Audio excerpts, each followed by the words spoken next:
എല്ലാവർക്കും നമസ്കാരം. നമ്മൾ ശ്രീകൃഷ്ണ ഭഗവാന്റെ ജീവിതത്തിലൂടെയുള്ള യാത്ര, ഉണ്ണിക്കണ്ണൻ്റെ ജീവിതം ജനിക്കുന്നത് തൊട്ട് വേടൻ്റെ അമ്പേറ്റ് മരിക്കുന്നത് വരെയുള്ള കഥകളാണ് നമ്മൾ എപ്പിസോഡ് രൂപത്തിൽ ചാനലിൽ അപ്ലോഡ് ചെയ്തുകൊണ്ടിരിക്കുന്നത്. കഴിഞ്ഞ എപ്പിസോഡിൽ നമ്മൾ എന്താണ് ചർച്ച ചെയ്തത്? പൂതന എന്ന രാക്ഷസിയുടെ മരണവിവരം അറിഞ്ഞ് ശകടാസുരൻ എന്ന ഒരു അതിഘോരനായ അദൃശ്യനായ രാക്ഷസനെ കംസൻ വിളിച്ചു വരുത്തുകയാണ്. അങ്ങനെ ശകടാസുരനും കൃഷ്ണനെ വധിക്കാനായിട്ട് ശ്രമിക്കുന്നു. ദയനീയമായിട്ട് പരാജയപ്പെട്ടു. ഈ എപ്പിസോഡിൽ നമ്മൾ അടുത്ത ഒരു ഭാഗം ചർച്ച ചെയ്യും. തൃണാവർത്ത മോക്ഷം. ശകടാസുരൻ്റെ മരണവാർത്ത അറിഞ്ഞ് കംസൻ രോക്ഷാകുലനായിട്ട് തൻ്റെ ചങ്ങാതിയായ തൃണാവർത്തൻ എന്ന് പറയുന്ന ഒരു രാക്ഷസനെ വിളിച്ചു വരുത്തുകയാണ്. അപ്പോൾ തൃണാവർത്തൻ ദൗത്യം ഏറ്റെടുത്തുകൊണ്ട് അതിനായിട്ടുള്ള എല്ലാ തയ്യാറെടുപ്പുകളും നടത്തുന്നു. അപ്പോൾ കൃഷ്ണൻ്റെ, കഴിഞ്ഞ പ്രാവശ്യം പറഞ്ഞു, കൃഷ്ണൻ്റെ പിറന്നാൾ ആഘോഷം, കൃഷ്ണ ജന്മാഷ്ടമി നടന്നുകൊണ്ടിരിക്കുന്നതിൻ്റെ ഇടയ്ക്കാണ് ശകടാസുരൻ കുഞ്ഞിനെ വധിക്കാനായിട്ട് ശ്രമിച്ചത്. ആ ചടങ്ങുകൾക്കെല്ലാം ശേഷം പിന്നീട് ഒരു ദിവസം യശോദ മകനെ ഉണ്ണിക്കണ്ണനെ മടിയിൽ വെച്ച് ലാളിച്ചുകൊണ്ടിരിക്കുകയായിരുന്നു. പെട്ടെന്ന് തന്നെ കുഞ്ഞിൻ്റെ ഭാരം വർദ്ധിക്കുന്നതായിട്ട് തോന്നിയ യശോദ ആദ്യം ഒന്നും അത് കാര്യമായിട്ടെടുത്തില്ല. അത്യധികം ഭാരം വർദ്ധിച്ചു വന്നപ്പോൾ മനസ്സില്ലാ മനസ്സോടെ കുഞ്ഞിനെ താഴെ വയ്ക്കുകയാണ്. എന്നിട്ട് സാധാരണ പോലെ തന്നെ ജോലികളിൽ മുഴുകി. ഈ ഒരു സമയം തക്കം പാർത്തിരുന്ന തൃണാവർത്തൻ എന്ന് പറയുന്ന രാക്ഷസൻ ഒരു കൊടുങ്കാറ്റിൻ്റെ രൂപത്തിൽ വന്നിട്ട് കൃഷ്ണനെയും തോളിലേറ്റ് ആകാശത്തിലോട്ട് ഗമിച്ചുയർന്നു.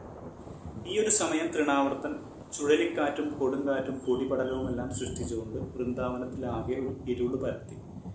വൃന്ദാവനത്തിലെ എല്ലാ ജനങ്ങളുടെയും കണ്ണിൽ പൊടി പടർന്നുകൊണ്ട് ഒന്നും തന്നെ കാണാനായിട്ട് സാധിച്ചില്ല. തൻ്റെ കുഞ്ഞിനെ കാണാതായ വാർത്ത അറിഞ്ഞ് യശോദ കരഞ്ഞ് തളർന്ന് തറയിൽ വീണുപോയി. വൃന്ദാവനവാസികൾ എല്ലാവരും തന്നെ കണ്ണനായുള്ള തിരച്ചിൽ ആരംഭിച്ചു. പക്ഷെ അവർക്ക് ആർക്കും തന്നെ കണ്ണനെ തിരഞ്ഞു പിടിക്കാനായിട്ട് സാധിച്ചില്ല. ഈ സമയം തൃണാവർത്തൻ കണ്ണനെയും തോളിലേറ്റി ആകാശത്തിലേക്ക് ഗമിച്ചുയർന്നു. പക്ഷെ തൻ്റെ പ്രതീക്ഷകളെയെല്ലാം മാറ്റി നിർത്തിക്കൊണ്ട് കുഞ്ഞിൻ്റെ ഭാരം വർദ്ധിക്കുന്നതായിട്ട് തൃണാവർത്തന് തോന്നി. തത്ഫലം അസുരൻ്റെ ഗതി താഴോട്ടാവുകയും ചെയ്തു. ഈ സമയം ഉണ്ണിക്കണ്ണൻ അവൻ്റെ കഴുത്തിൽ പിടികൂടി. ഒരു കുഞ്ഞായിരുന്നിട്ട് പോലും അവന് ഒരു പർവ്വതത്തേക്കാൾ ഭാരമുള്ളതായിട്ട് അസുരന് തോന്നുകയും ചെയ്തു. തൃണാവർത്തൻ കണ്ണൻ്റെ കൈകളിൽ നിന്ന് കുതറിയോടാനായിട്ട് ശ്രമിച്ചു. പക്ഷേ അവന് സാധിച്ചില്ല. അവൻ്റെ കണ്ണുകൾ പുറത്തോട്ട് തള്ളുകയും ഭീമാകാരമായി അലറിക്കൊണ്ട് വൃന്ദാവനത്തിൻ്റെ മണ്ണിൽ മരിച്ചു വീഴുകയും ചെയ്തു. ഒരു കൽത്തറയിലാണ് അവൻ വന്നു പതിച്ചത്. അവൻ്റെ അവയവങ്ങളെല്ലാം തന്നെ തകർന്നുപോയി. ഈ സമയം കൊടുങ്കാറ്റും ചുഴലിക്കാറ്റും പൊടിപടലവും എല്ലാം തന്നെ അടങ്ങുകയും വൃന്ദാവനവാസികൾക്ക് അവനെ ദൃശ്യമാവുകയും ചെയ്തു.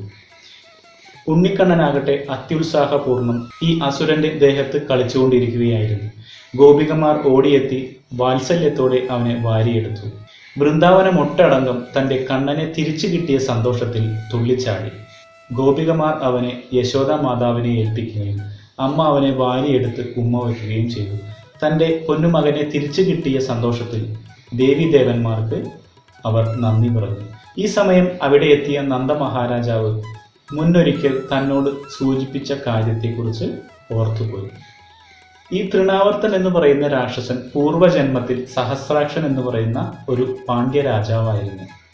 ദുർവാസാവ് മഹർഷിയുടെ ശാപത്തിൻ ഫലമായി ഈ ജന്മത്തിൽ ഒരു ഘോര രാക്ഷസനായിട്ട് ജനിക്കുകയാണ് ഉണ്ടായത്.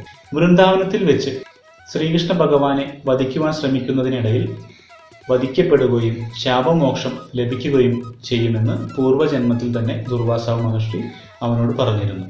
സർവേശ്വരനായ ശ്രീകൃഷ്ണ ഭഗവാന്റെ കൈകൾ കൊണ്ട് മരിച്ചതിനാൽ തൃണാവർത്തന് മോക്ഷം ലഭിക്കുകയും ചെയ്തു. പൂതനയെപ്പോലെ തന്നെ ശകടാസുരനെ പോലെ തൃണാവർത്തനും മോക്ഷം ലഭിച്ചു. അങ്ങനെ തൃണാവർത്ത മോക്ഷം എന്ന് അറിയപ്പെടാനായിട്ട് തുടങ്ങി. ഈ വീഡിയോ എല്ലാവർക്കും ഇഷ്ടമായെന്ന് കരുതുന്നു.